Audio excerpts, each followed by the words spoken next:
Olá, queridas amigas, queridos amigos, boa noite para todos. Vamos aqui iniciando o nosso estudo, que realizamos sempre às quartas-feiras, mas nesta semana, excepcionalmente hoje, na quinta, pois que ontem não foi possível. Sejam todos bem-vindos, uma alegria participar mais uma vez de um estudo. Estamos estudando o Evangelho de Mateus e hoje, dia 18/7, rogando a Jesus, o nosso Mestre, nos ampare, nos envolva a todos em sua santa paz, nos permita contarmos em mais esta noite com um bom amigo espiritual que possa nos inspirar, nos proteger e nos envolver a todos com a paz. Sejam muito bem-vindos. Deixo aqui o meu abraço fraterno a todos aqueles que acompanham esses vídeos em outros dias pelo meu canal no YouTube, que é Paulo Eduardo Sampaio. Deixo aqui então o meu abraço e votos de muita paz. E o nosso boa noite, o nosso abraço aqui às amigas, aos amigos que já estão chegando para estudar conosco. A Romilda Martiniano, boa noite, tudo bem, Romilda? A Helena Nunes também, boa noite, muito obrigado, que assim seja. Aqui também no Facebook, as amigas, a Graça Barbosa, muito boa noite. A Zaida Borba também conosco, bem-vinda. A querida amiga Lourdes Galvani, boa noite. A Irani Zucatelli Gaspar também aqui já, muito bem-vinda. E todos os amigos que já estão aqui conosco, muita paz.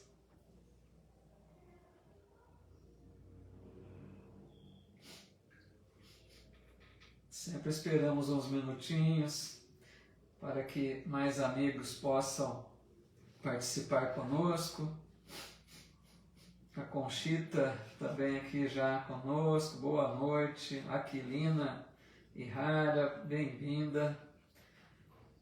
Aqui também a Aquilina, né, já comentamos. Aqui no Insta, o pessoal chegando também, sejam bem-vindos. Eti, querida amiga, que também faz aí a divulgação da doutrina espírita, muito bem-vinda. Mayra Zanetti, boa noite. Helena Senise, Débora Medeiros, nosso amigo Paulo Elise aqui no Face, a querida amiga Vera Luzia, a Inês Dabanzo, muito bom, muito bem-vindos. Boa noite, viu? Boa noite a todos, uma alegria contar com a presença de todos vocês. Vamos lá então, vamos iniciando. Andréia Fernandes aqui também, boa noite, Andréia. Hoje nós vamos, pessoal, dando sequência, né? Estamos estudando então, só relembrando o Evangelho de Mateus. Nós demos uma pausa aí nas lições de Emmanuel para tentar dar uma alavancada aqui um pouco maior no estudo do Evangelho, tá? E futuramente aí a gente volta às obras de Emmanuel também, na coleção Fonte Viva, que são tão importantes também, né? Então hoje, na sequência que paramos na última semana, nós vamos para o capítulo 10, versículo 17. Quem quiser aí acompanhar com a Bíblia, né, com o Evangelho, lembrando sempre que alguma diferença aí na leitura, né, pequenas variações devido às traduções, né, que são várias traduções aí da Bíblia, então a gente pode perceber pequenas diferenças na leitura, mas que o conteúdo é o mesmo, tá? Então vamos lá. O tópico aqui está intitulado Perseguições. Eu uso aqui a tradução do Haroldo Dutra, que ele traduziu o Novo Testamento. Perseguições, capítulo 10, versículo 17. acautelai-vos dos homens, pois vos entregarão aos sinédrios e vos açoitarão nas sinagogas, e sereis conduzidos a governantes e reis por minha causa, em testemunho para eles e para os gentios. Então aqui, relembrando, Jesus havia dado orientações aos seus discípulos para que eles fossem levar a mensagem do Mestre, né? A mensagem do Evangelho. E eles seguiram então de 2 em 2 para várias localidades, e Jesus deixou a eles muitas recomendações, né? muitos alertas para que eles pudessem bem se conduzir na tarefa que Jesus havia destinado a eles. Então aqui, né, Jesus faz uma recomendação para que eles tomassem cuidado, porque muito provavelmente poderiam ser perseguidos, né?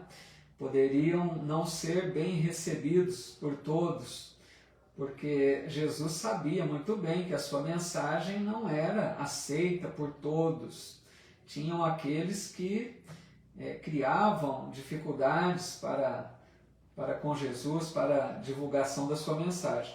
Então aqui está dizendo que poderiam ser entregues, né, ao sinédrio, sofrer açoites, né? Tudo em testemunho. Então ele estava simplesmente preparando lá, né, o ânimo dos discípulos para que não se desesperassem diante de possíveis problemas nesse sentido. Pessoal chegando aqui, muito boa noite a todos, viu? Muito bem-vindos. Aí diz assim: quando vos entregarem, não vos inquieteis por saber como ou o que falareis, pois vos será dado naquela hora o que havereis de falar. Pois não sois vós os que falam, mas o Espírito do vosso Pai falando em vós. Ou seja, aqui Jesus está se referindo claramente à mediunidade. Ele está dizendo que naqueles momentos difíceis, que eles poderiam ficar sem saber o que dizer, sem saber o que argumentar, se defender, se falariam ou se não falariam. Então Jesus está dizendo: tranquiliza, porque não sereis vós quem falareis, mas o Espírito de Deus falará por vós. Ou seja, mediunidade, né? Os Espíritos do Senhor, as vozes do céu, como é dito em outros momentos, eles estariam então amparados, né? Inspirados pelos Espíritos amigos que acompanhavam naquela tarefa. Então, irmão entregará à morte irmão, e pai entregará filho. Filhos se levantarão contra genitores e os matarão. E sereis odiados por todos, por causa do meu nome. Mas quem perseverar até o fim, esse será salvo. Então aqui Jesus cria, né, mostra um quadro difícil, né, até assustador, né, no sentido de, ele faz aqui profecias de irmãos entregando irmão, pai entregando filhos, né, assim, ódio de muitos, tudo por causa do nome dele. Então Jesus já previa os problemas que enfrentaria a doutrina nova que chegava à Terra, o cristianismo, né? Não era esse nome que tinha, mas a sua mensagem, né? A mensagem que Jesus trazia era ali uma doutrina nova, que enfrentaria lutas, né? para ser aceita. A gente percebe quanto tempo demorou para o Evangelho de Jesus ter uma boa aceitação na Terra. Quantas lutas, né, aconteceram. Se a gente se recordar, por exemplo, momentos tristes na Idade Média, da Inquisição, todos aqueles problemas que matavam em nome de Deus, toda aquela ignorância, o desconhecimento da verdade, né, a maldade dos homens que em nome de Deus matavam, agiam de forma cruel e violenta. Então Jesus apenas profetizava tudo isso que haveria de acontecer. Então ele diz, quando vos perseguirem nesta cidade... só um minuto antes, eu esqueci de comentar. E ele diz, mas quem perseverar até o fim, esse será salvo.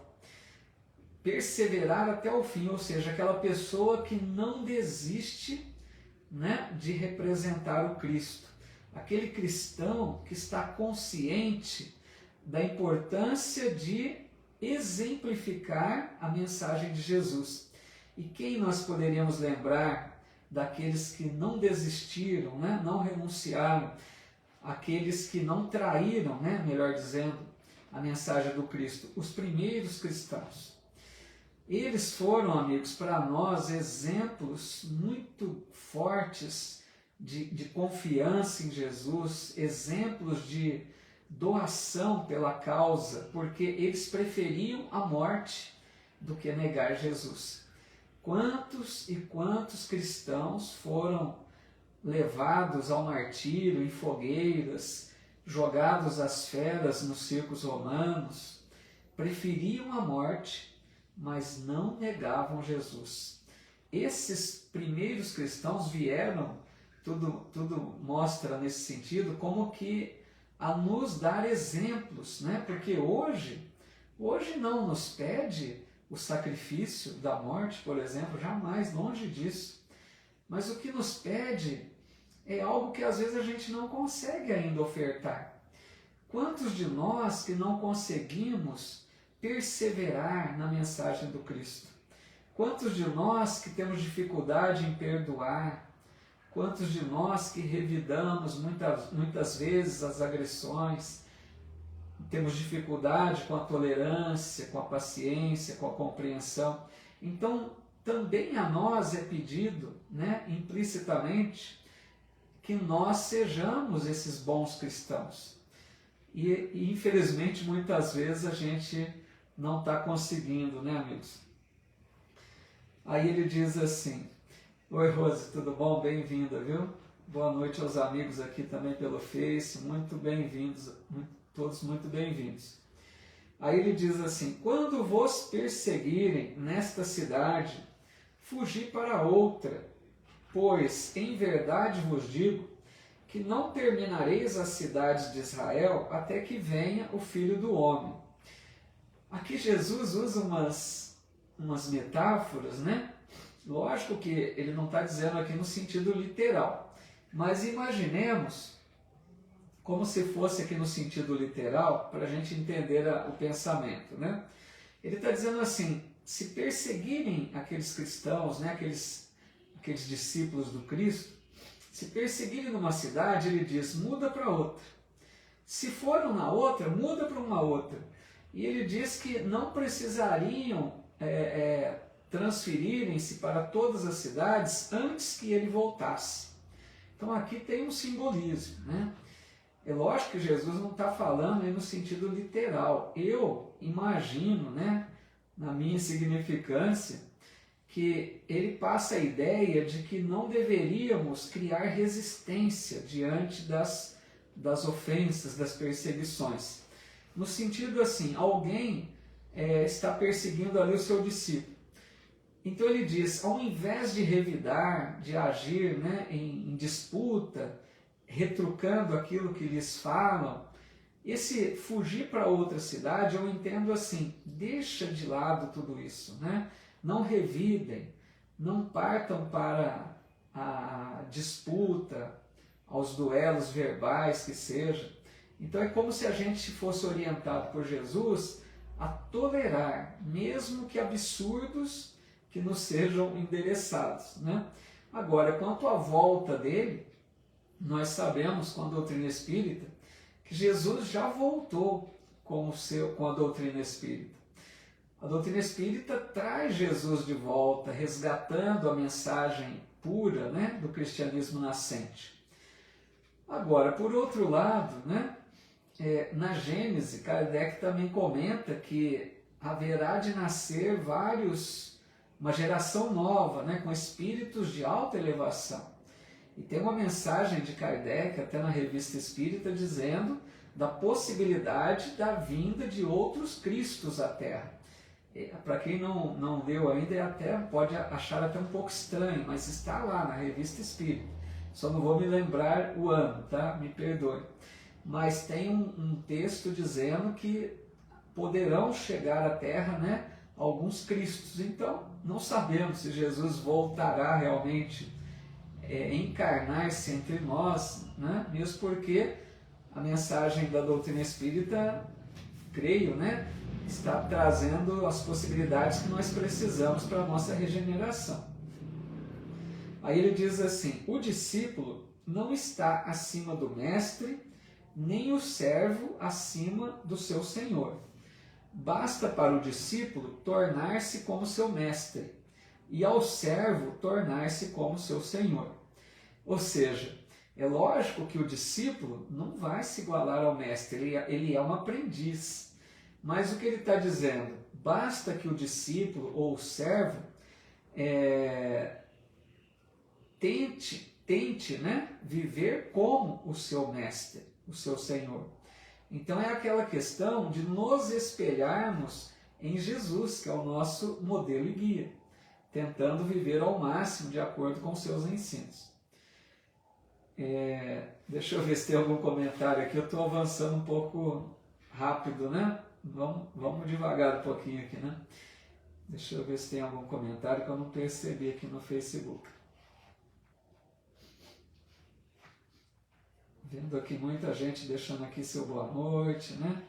Muito bem-vindos, viu? Muito bom. Fico muito feliz com a presença de todos vocês. Quantos amigos aqui pelo Facebook. Uma alegria. Uma boa noite a todos. Então, continuando, diz assim: se ao senhor da casa chamaram Beelzebu, quanto mais aos membros da casa dele. Portanto, não os temais, pois nada há encoberto que não haverá de ser revelado, nem escondido que não haverá de ser conhecido. Então aqui, né, Jesus, usando aquele termo que eles falavam, né, chamavam Jesus de enviado dos demônios e tantas coisas nesse sentido, né? Imagine Jesus só fazendo bem, então que demônio seria esse? Mas ele diz, se chamam ele assim, imagina que aos servos, né, aos discípulos também. E ele diz, mas não se preocupem, porque nada ficará encoberto que tenha que ser revelado. Aqui, creio que Jesus faz menção à lei divina, à lei de justiça, à lei de amor, né? Restabelecendo a ordem de todas as coisas. Então Jesus quer dizer que nós tenhamos paciência, porque um dia tudo estará no devido lugar. Como assim? Já está, né? Mas a gente vê um planeta caótico ainda, porque sofremos as consequências dos nossos desatinos passados. Mas Jesus quer dizer, a lei de Deus está sendo revelada. A verdade há de prevalecer sobre o planeta Terra também, a lei de justiça.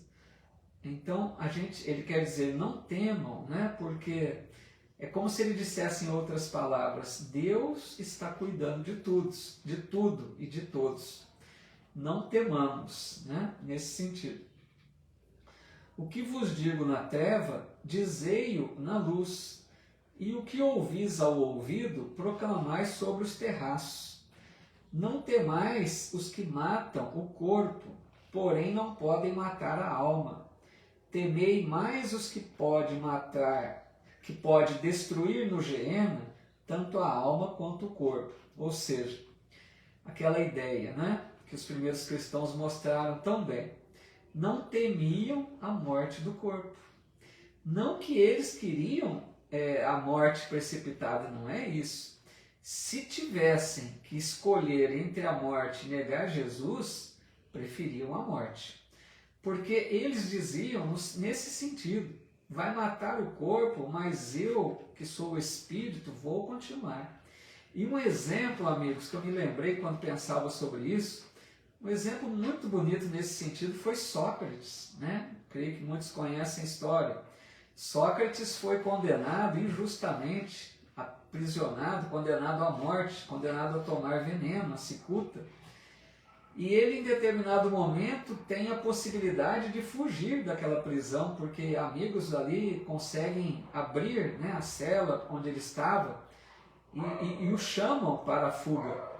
E ele prefere não fugir. Ele fala, né, que se ele fugisse, ele estaria traindo os seus princípios, ele estaria aceitando o seu erro.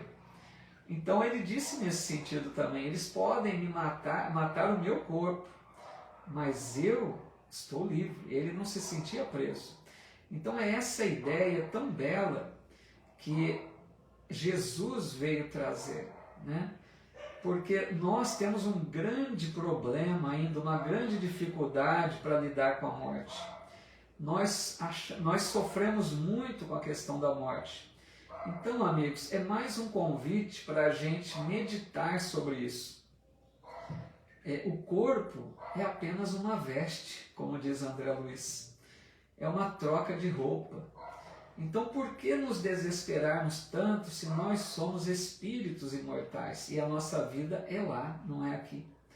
Então, aquele que vive de consciência tranquila aqui na Terra não deve temer, não deve se desesperar pelo momento da sua morte, porque o importante é viver em paz. Essa pessoa estará pronta a qualquer momento que Deus a chame de retorno à vida verdadeira. Aí ele diz, não se vendem 2 pardais por um asse. Um asse era um dinheiro bem pequeno ali, né? Um valor bem reduzido do dinheiro. Então não se vendem 2 pardais por um asse. Ele é uma pergunta, né? E nenhum deles cairá sobre a terra sem consentimento do vosso Pai. Todos os cabelos da vossa cabeça estão contados. Portanto, não temais, vós valeis muito mais do que os pardais. Então, outro exemplo bonito que Jesus fortalecia a fé dos discípulos, né? Dizendo, em outras palavras, que Deus sabe de tudo. Deus está consciente de tudo que nos acontece. Nada acontece sem a permissão de Deus. Essa questão, né? Todos os fios de cabelo estão contados. Imagine, é um exemplo de onde chega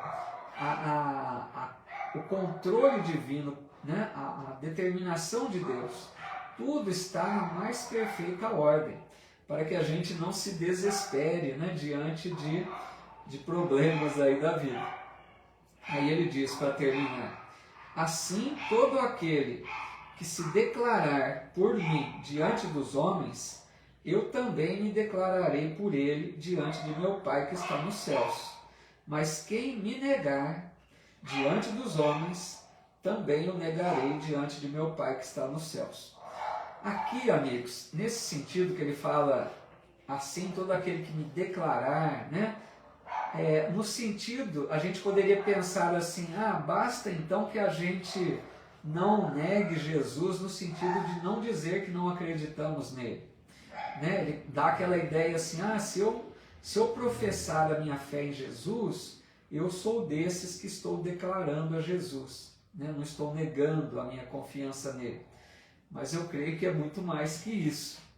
Quando ele diz, todo aquele que se declarar por mim diante dos homens, o que é declarar por Jesus diante dos homens? É aquela pessoa que mostra Jesus na sua vida. É aquela pessoa que faz lembrar os ensinos do Cristo pela sua forma de viver. É a pessoa amiga, fraterna, né, tolerante, bondosa, que perdoa. Então essa pessoa, dessa forma, está declarando Jesus. E ele também a declarará, no sentido, receberão a recompensa por tudo isso, né? Tudo bem, amigos? Esse tópico aí foi um pouco longo, né? Agora nós vamos ver aqui outro tópico chamado divisões. Alguma dúvida aí sobre esse ponto aqui, amigos? Esse tópico? O Evangelho às vezes é um pouco travado, né? A gente às vezes tem alguma dificuldade aí para compreender bem, né? Oi, Rafaela, tudo bem? Boa noite, viu? Beleza, Lourdes dizendo tudo bem, né? Tudo certo. Tá dando para assimilar aquilo que é possível, né? A gente também tem muita limitação aí para compartilhar, né? Um pouquinho do pouquinho que a gente aprende. Beleza, Gorete, então tá bom. Vamos entrar aqui agora no capítulo 10, versículo 34. Aqueles que estão chegando, nós estamos estudando o Evangelho de Mateus, capítulo 10, versículo 34. Agora, tá legal? O tópico aqui está intitulado Divisões. E diz assim, é um tópico muito importante esse. Vocês vão ver que é uma frases bem conhecidas, né? Que nós vamos relembrar fácil. Ele começa assim: Não penseis que vim trazer a paz sobre a terra. Não vim trazer a paz, mas a espada. Essa frase de Jesus é muito marcante, né?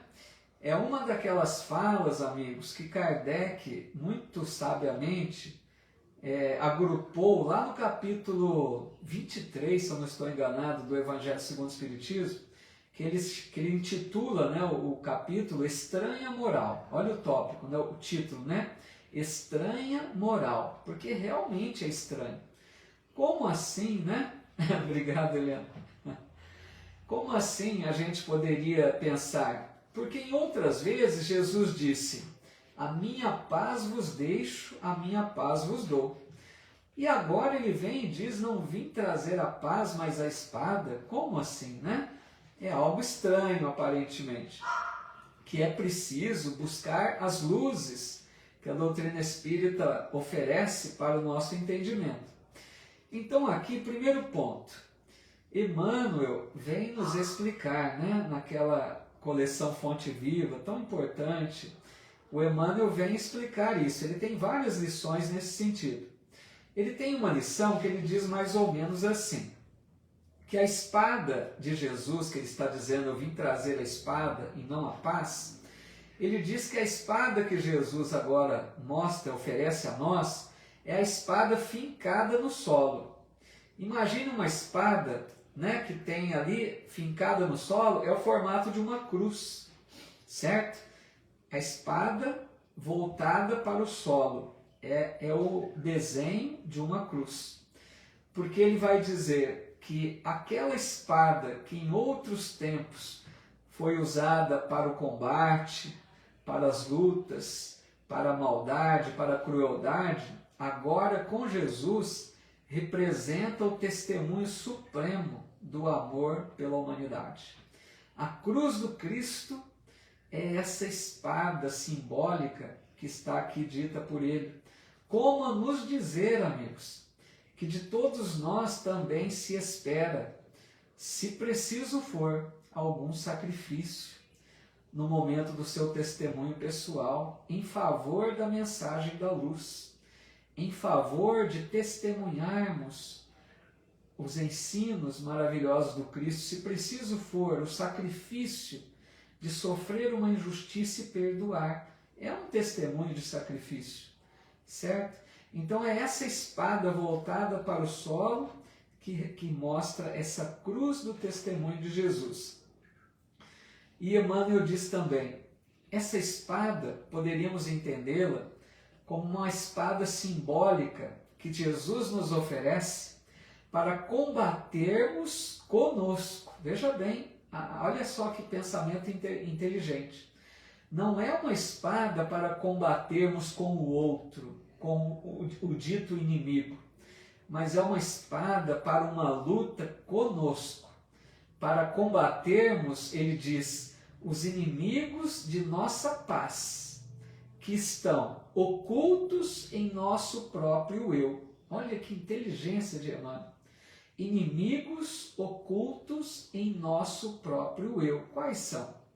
Egoísmo, orgulho, intemperança, Todas essas atitudes que nos levam a perder a paz são inimigos que nós precisamos combater. Então é como se Jesus estivesse oferecendo a nós uma espada simbólica para travar essa luta conosco, vencendo esses inimigos que nos atrapalham na conquista da paz. Tudo bem? Aí ele diz em sequência: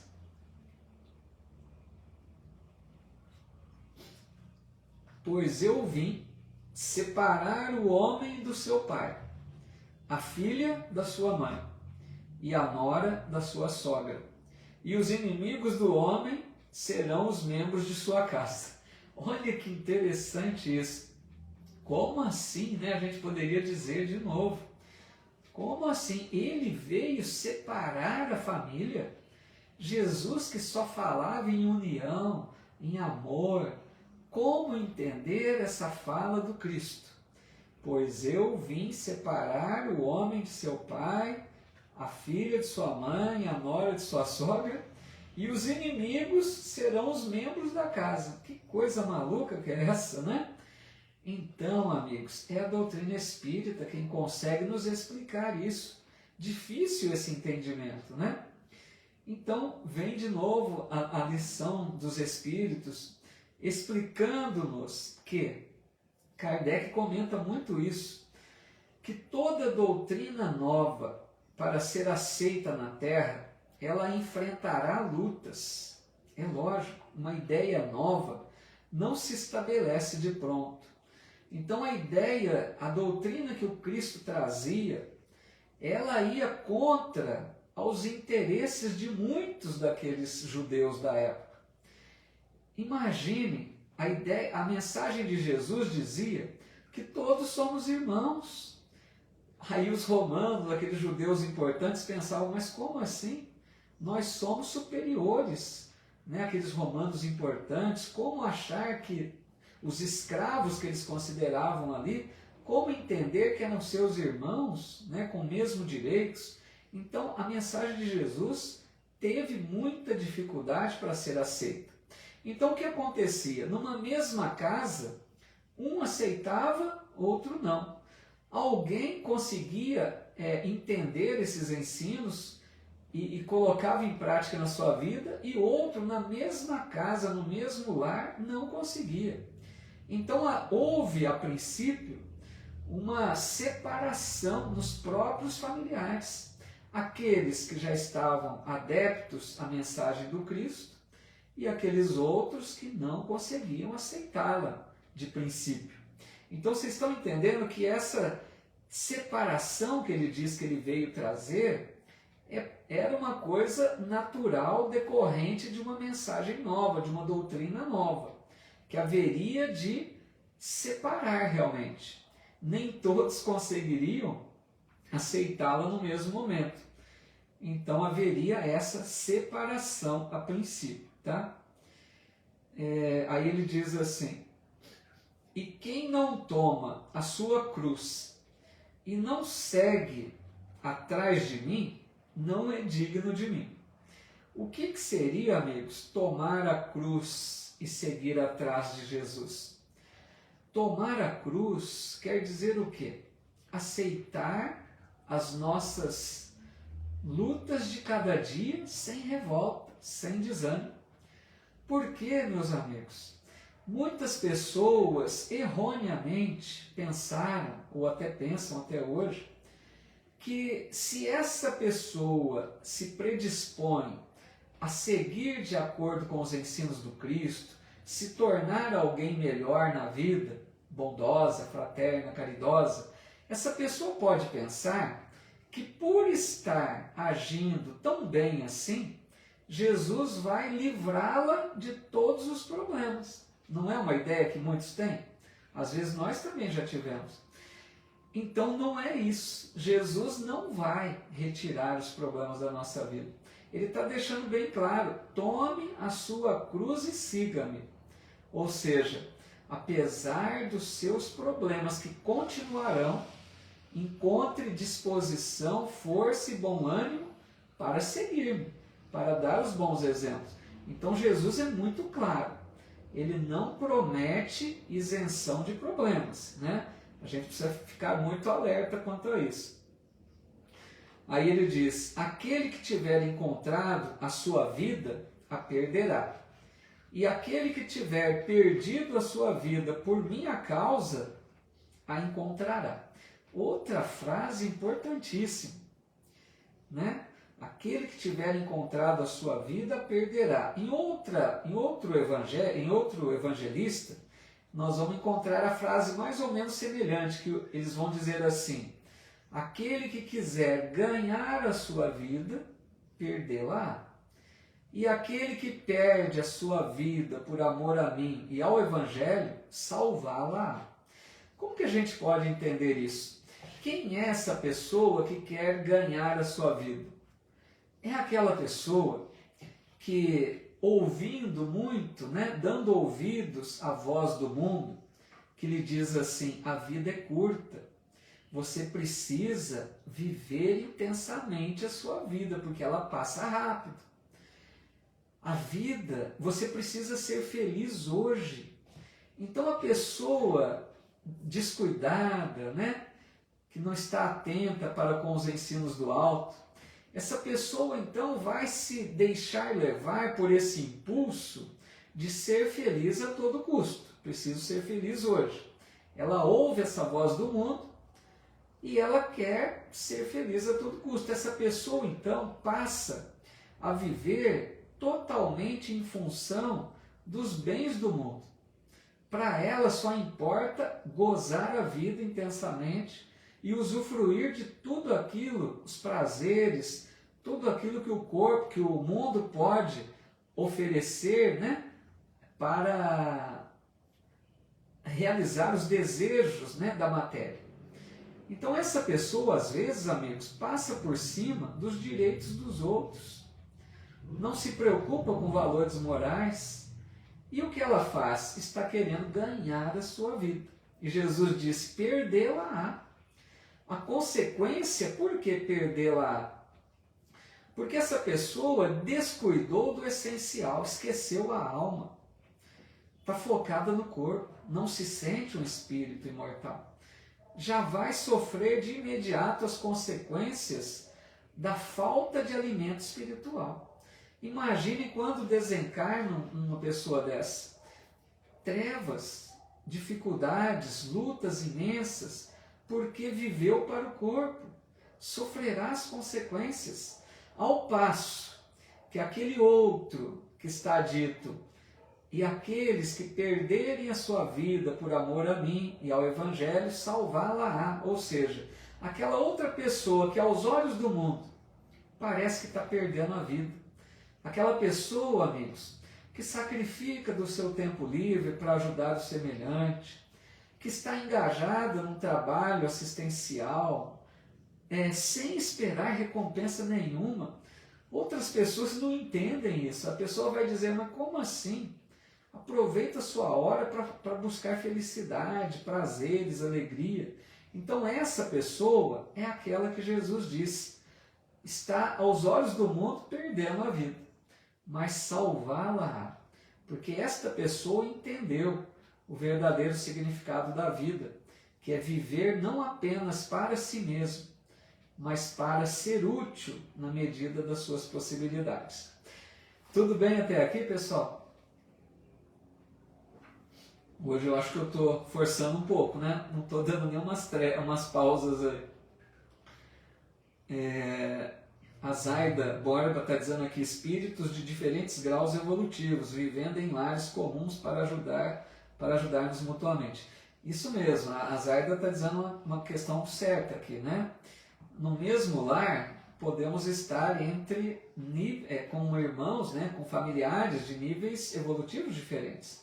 Tem aqueles, como estudamos aqui, que já conseguem, né, aceitar a mensagem do Cristo com mais facilidade. Outros relutam, outros não se importam, né?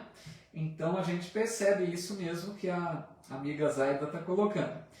Tem diferença, né? Nós estamos no mesmo planeta, mas temos, né? Uns viveram mais, já aprenderam mais, outros estão ainda começando a caminhada evolutiva, né?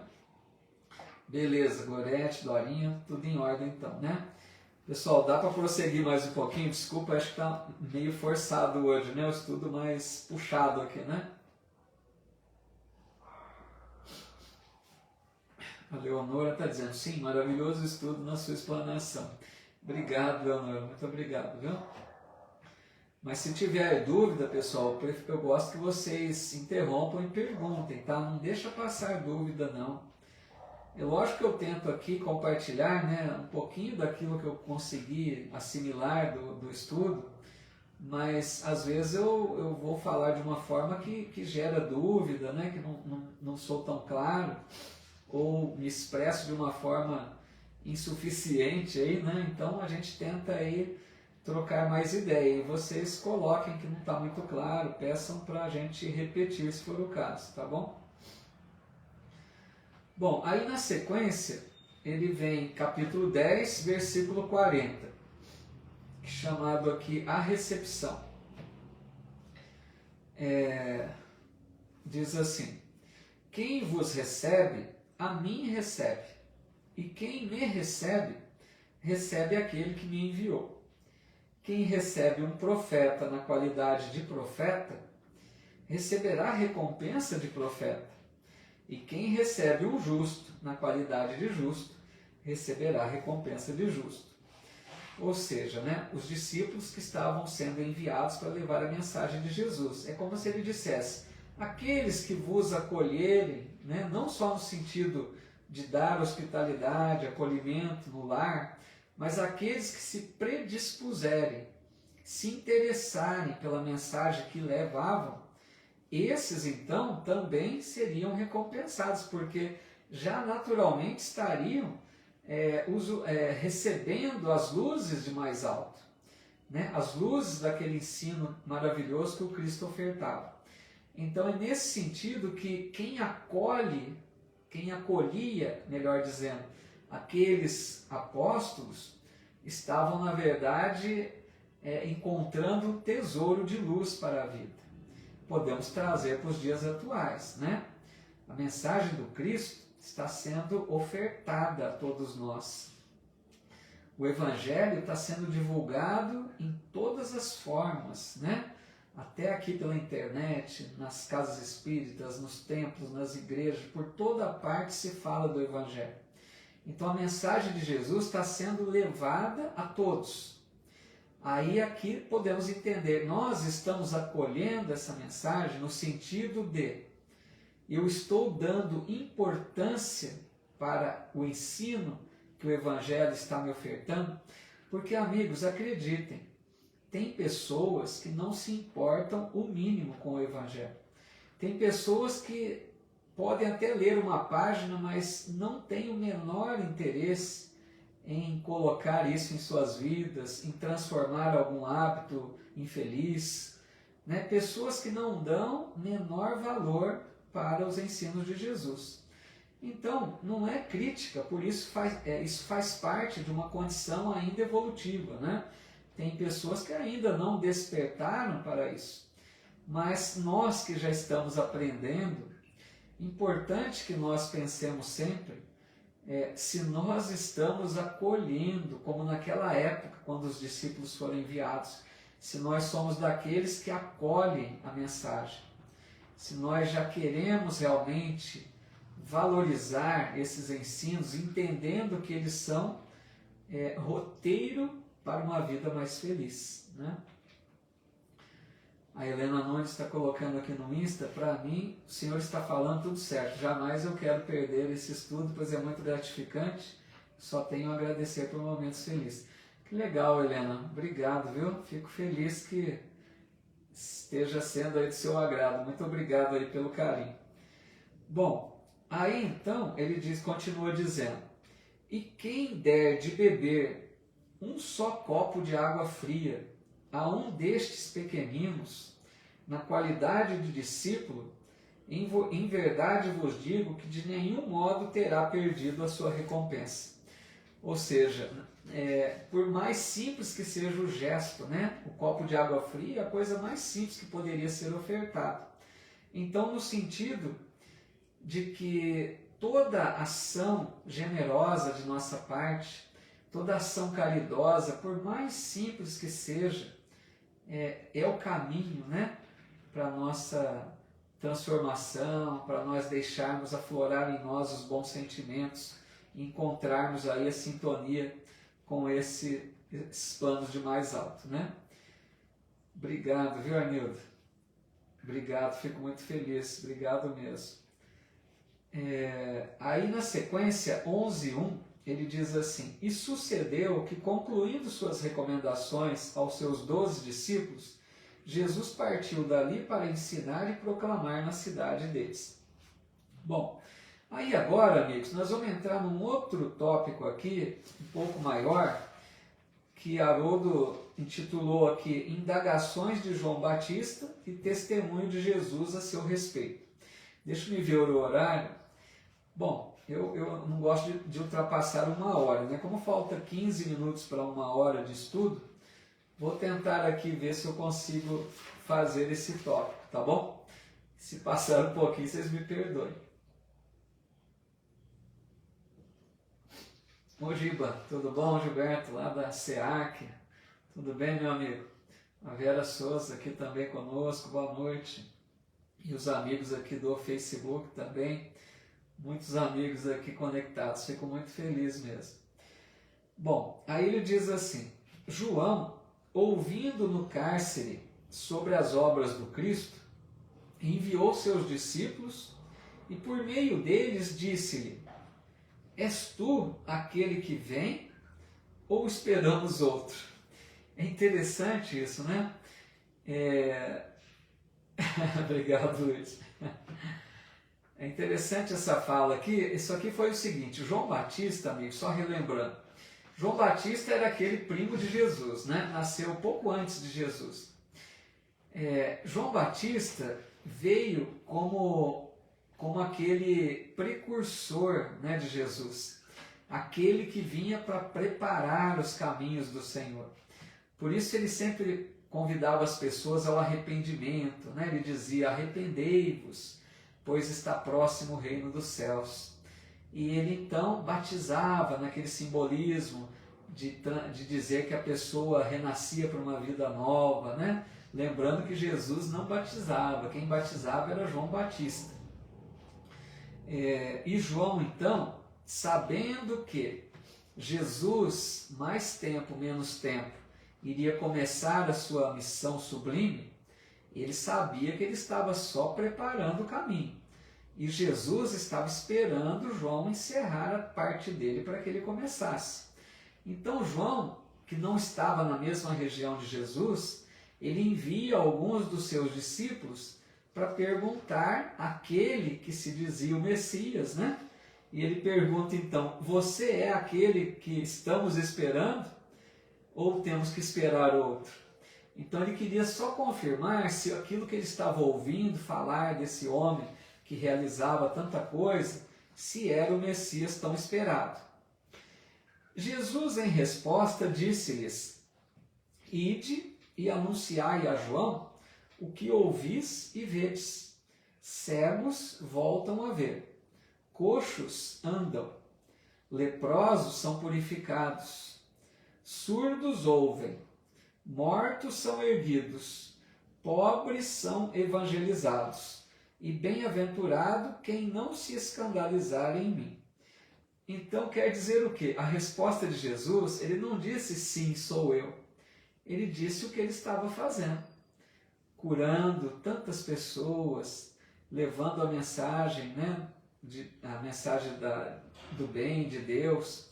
Então ele quer dizer, com aquilo que ele fazia, o João Batista iria entender que ele era o Messias tão esperado. Assim que eles saíram, né, que esses discípulos de João voltaram para dar a ele a resposta, Jesus começou a dizer às turbas a respeito de João: saístes ao deserto para contemplar o quê? Um caniço sacudido pelo vento?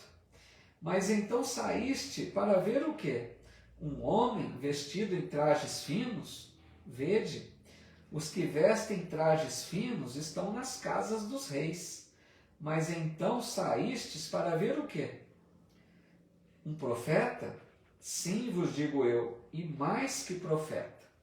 Então Jesus começa a falar um pouco de João Batista, para aqueles que ali estavam. Porque João, amigos, nós sabemos, ele vivia nos desertos, né? Naquela região tão hostil, difícil. E João se vestia com, diz lá, né, com peles de camelo, se não me engano, com aquelas roupas muito simples, né? Uma túnica ali apenas, uma veste muito simples. E se alimentava com gafanhotos e mel silvestre. Então João era uma vida muito assim, buscava o mínimo necessário de questão material. Porque ele estava mesmo preocupado em trazer a mensagem, né, do reino de Deus.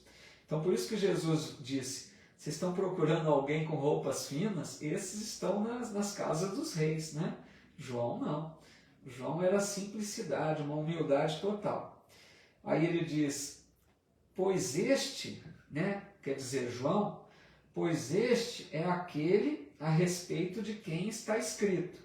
Eis que envio perante a tua face o meu anjo, que preparará o teu caminho diante de ti. Em verdade vos digo, entre os nascidos de mulheres não se levantou ninguém maior que João Batista, mas o menor no reino dos céus é maior do que ele. Então, Jesus se referindo aqui a uma profecia que falava da vinda de Jesus, que haveria de vir, né? E aí ele diz que dentre os nascidos de mulher, ou seja, todos aqueles que estavam na terra reencarnados, nenhum era maior que João Batista. Ou seja, João Batista, à exceção de Jesus, né, era o espírito mais evoluído que estava na terra naquele momento, certo? E aí ele complementa dizendo, mas o menor no reino dos céus é maior que João. Quer dizer o quê? Para a gente ter uma ideia que se João era grande, o espírito evoluído, quão não serão aqueles que estão no reino dos céus, aqueles que já se redimiram, que fizeram o seu processo de elevação moral, né, que já transitaram pelo percurso da jornada evolutiva e estão hoje no reino dos céus, como se diz, né? João Batista seria dos menores, para a gente ter uma ideia de quanto há pela frente na evolução, certo? Sim, Helena está dizendo a mesma Helena Neves do Face, eu sei disso. Legal, Helena, muito bom, viu? Aí ele diz assim, desde os dias de João Batista até agora, o reino dos céus sofre violência e os violentos se apoderam dele, dando aquela ideia, né, de que até então as pessoas, os poderosos da terra, se permitiam os direitos, né, se achavam, melhor dizendo, os escolhidos de Deus, como por exemplo aqueles doutores da lei que não eram, né, no sentido, não fizeram uma verdadeira transformação moral, mas se sentiam os eleitos de Deus, porque eram os poderosos, eram aqueles que conheciam as leis e ensinavam. Então eles achavam que eles seriam os eleitos para o reino de Deus. Por isso que Jesus fala aqui no sentido, né, de se apoderar com violência, não por verdadeira conquista, não por mérito, né? Então isso mudaria a partir de então. Pois todos os profetas e a lei profetizaram até João. E se quiserdes aceitar, ele é o Elias que há de vir. Quem tem ouvidos, ouça. Gente, aqui eu fico impressionado, né? Como que algumas pessoas dizem que não tem reencarnação na Bíblia. Olha aqui a frase, eu vou ler de novo, né? Está falando de João Batista. E Jesus dizendo, e se quiserdes aceitar, ele é o Elias que há de vir. Quem tem ouvidos, ouça. Quem era Elias, amigos?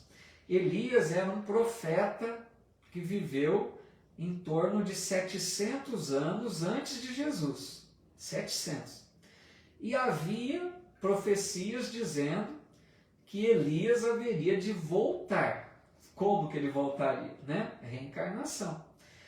E aqui Jesus está dizendo, João Batista é o Elias que havia de voltar. Está claro, está escrito com todas as letras. João Batista era a reencarnação do profeta Elias. E aí, como dizer que não há reencarnação? É que a pessoa quer encontrar a palavra reencarnação. A pessoa está preocupada mais com a palavra do que com a ideia. Porque a ideia de reencarnação está claro aqui, né? E em tantas outras passagens.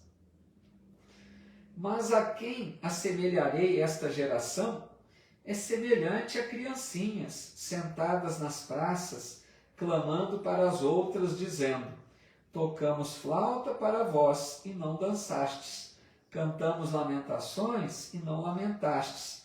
Ou seja, um simbolismo que Jesus usa de novo para dizer que aquela geração se assemelhava a crianças espirituais, né? E nós somos também ainda crianças espirituais quanto a esse progresso que temos que desenvolver, né? Nós somos ainda muito pequenos diante da possibilidade evolutiva que nos aguarda para o futuro. Imagina quando formos um Cristo, um Espírito puro. Então hoje nós nos assemelhamos aí a crianças, que precisamos de uma tutela de um anjo da guarda, né? Por que temos um anjo da guarda? Porque somos quais crianças que estamos precisando do amparo daqueles mais velhos, né? Como uma criança depende dos cuidados do pai, da mãe, do educador, nós também, espíritos ainda pouco evoluídos, precisamos do amparo desses anjos da guarda. É a mesma questão. Pois, diz ainda, pois veio João não comendo nem bebendo e dizem, tem demônio. Veio o Filho do Homem comendo e bebendo e dizem, eis um homem comilão e beberrão de vinho, amigo de publicanos e pecadores, mas a sabedoria foi justificada por suas obras. Olha que legal, né? Jesus dizendo. Porque eles diziam que João, mesmo não comendo nada de diferente, nem bebendo nada, diziam que ele tinha demônio, né? Que ele era... não aceitavam, né, aquilo que João trazia. E depois veio Jesus, que se portava como uma pessoa normal, né, que comia com eles, que bebia com eles, né, tomava vinho com eles. E aí diziam que Jesus era comilão e beberrão, quer dizer, de uma forma ou de outra, tinham sempre censuras e críticas a fazer. Para a gente perceber essa ideia de quanto que o ser humano é complicado, né? De um jeito ou de outro, está sempre descontente aí, né? Tudo bem, amigos? A gente vai ficar por aqui, porque já deu aí 1 hora, né? Na próxima vez a gente vai capítulo 11, versículo 20, chamado aqui Julgamento das Cidades do Lago. Tudo bem? Antes que eu me esqueça, deixar um convite aqui, eu sei que os amigos gostam de participar, né, de estudos sempre. No próximo domingo eu vou fazer uma palestra de novo aqui em Bebedouro, naquela casa que muitos de vocês conhecem, o Centro Espírita do Calvário ao Céu. Sei que muitos acompanham aqui aos domingos, né? É no domingo às 19h30, vai ser a minha vez de fazer a palestra lá no próximo domingo. E eu vou levar o tema Bem-aventurados os aflitos, que é um tema que eu fiz lá na Feira do Livro em Ribeirão, mas que não foi transmitida a palestra, né? Então aproveito para repeti-la aqui no Calvário ao Céu no domingo. Tá legal? Fica o convite aí.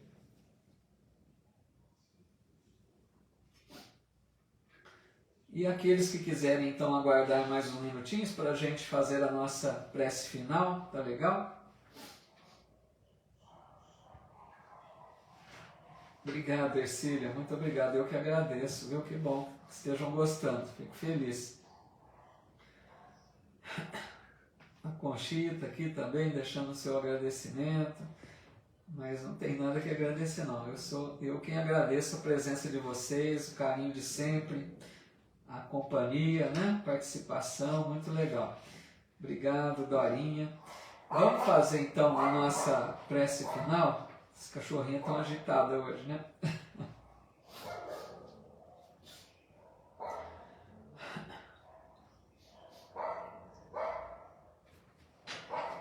Deus nosso Pai, de infinito amor, nós te agradecemos, Senhor, pelo dom da vida.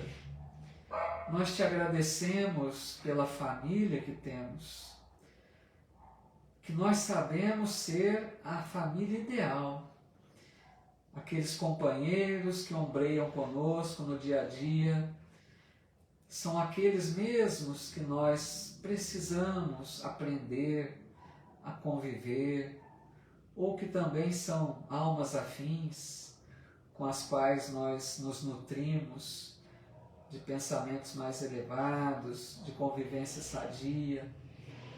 Mas nós te rogamos, Pai, que nos dê forças, sabedoria, para vivermos bem a nossa aqui oportunidade reencarnatória, que nós saibamos aproveitar cada dia da nossa existência, colocando em prática as lições do Evangelho. Ajuda-nos, Pai, que nós consigamos nos libertar um pouco de tantos apegos às coisas da matéria, que nós consigamos vencer esses inimigos que estão, como diz Emmanuel, ocultos em nós, tanto egoísmo, tanto orgulho, tantas vaidades, que nós sejamos um pouco mais fortes para vencermos esses inimigos que nos atrapalham na nossa evolução espiritual. Te rogamos, Pai, que abençoe o nosso lar, para que consigamos conviver em paz, em harmonia, e que nós aproveitemos cada oportunidade de auxiliar os nossos irmãos que estão juntos de nós, que nós possamos enxergar neles irmãos verdadeiros, todos nós, filhos do Teu amor, Senhor. Abençoe os nossos propósitos, nos ajude para que tenhamos mais luz espiritual que vem através das nossas boas atitudes. Obrigado, Pai, por mais este momento que estivemos estudando reunidos em Teu nome. Que os bons amigos espirituais nos amparem, nos fortaleçam, possam deixar o remédio salutar nas nossas águas e que estejamos assim em paz. Obrigado, Senhor, por mais esta oportunidade, que assim seja.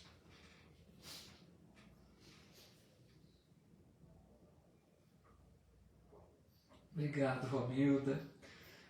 Obrigado, amigos. A Odete aqui, Oliveira, boa noite. A Rafa Souza também aqui conosco, boa noite.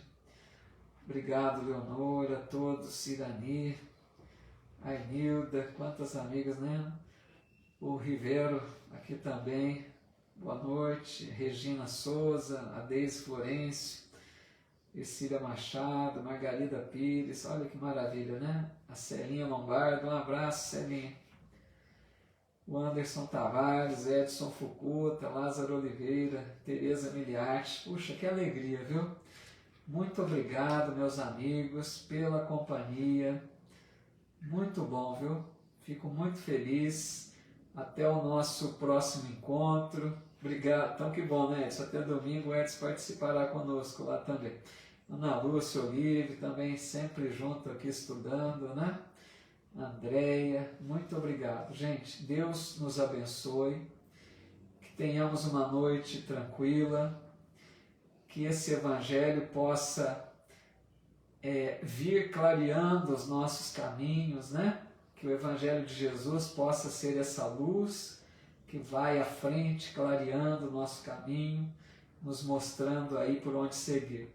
Mônica Rovigatti, obrigado, amiga. Zuleide Carvalho, querida amiga. Então, gente, muita paz, um abraço fraterno, até nosso próximo encontro. Fiquem com Deus.